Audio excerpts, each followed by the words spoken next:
clapping. What they don't know is he can do the same thing for a game from 10 years before.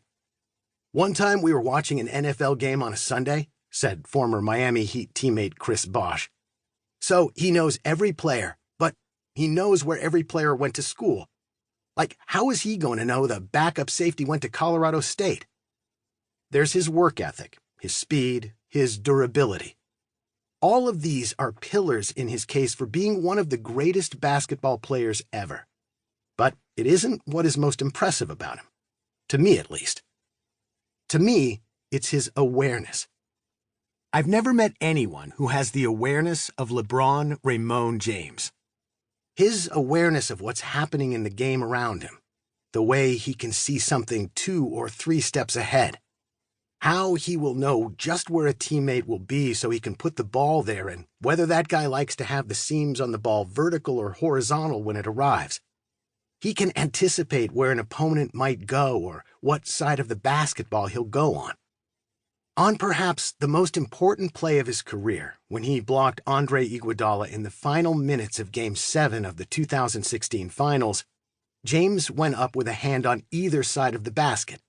That's because he knew Iguodala liked to attempt reverse layups, and he was defending him going either direction. That's awareness. But that's not the point. LeBron's awareness of who's in the room, what time and place he's in, and his sense of history are overwhelming. He will sit in the locker room watching a game on television and predict what play will happen next, answer a question from a reporter he knows has flown in to try to trap him into a certain answer, and monitor what 2 teammates might be talking about in a huddle a few lockers away. That description may seem over the top, but believe me, that's how he can operate. This awareness has been at the bedrock of James's success off the court as well.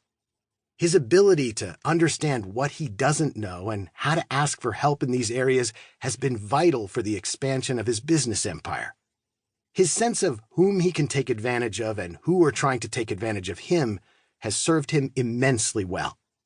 It may seem a little coarse, but it's true. LeBron's awareness of how he can use his celebrity and popularity to gain leverage in business transactions has fed his bottom line and enabled him to funnel money to charities he cares about without having to reach into his own pocket. That is not to say he's been infallible. Like everyone, he's made mistakes. But his ability to have perspective has often softened their blow and helped turn missteps into lessons. His awareness helped him navigate what he says was one of the most important decisions of his life. It happened on a Thursday night in May 2003 during his senior year of high school. It was in Canton, Massachusetts, in a boardroom with a man holding a $10 million check with his name on it. So many years later, some of the memories of those in the room have gotten a little muddy. LeBron said he watched Paul Fireman, the powerful man who ran Reebok, write the check. His agent at the time said it was already made out, a cashier's check produced from a bank envelope. What no one forgets is that an 18-year-old who had grown up with nothing said no. In fact, he said no to a deal that would have been worth up to $100 million in total, and the huge check he could have taken with him and deposited the next morning. A few things went through James's mind when he saw the check. The Reebok executives had done their homework and made sure his mother, Gloria James, was not only in the room when the offer was made, but that they handed her the check. The first thought LeBron had with that 8-figure check in his palm was that his mom's rent at their government-subsidized apartment back in Akron, Ohio, was once $17 a month. There was a time when the Jameses lived in a housing project in a valley, a place in the city known as the Bottom. LeBron said that when he lived there, he was sometimes even afraid of going to the top of the hill.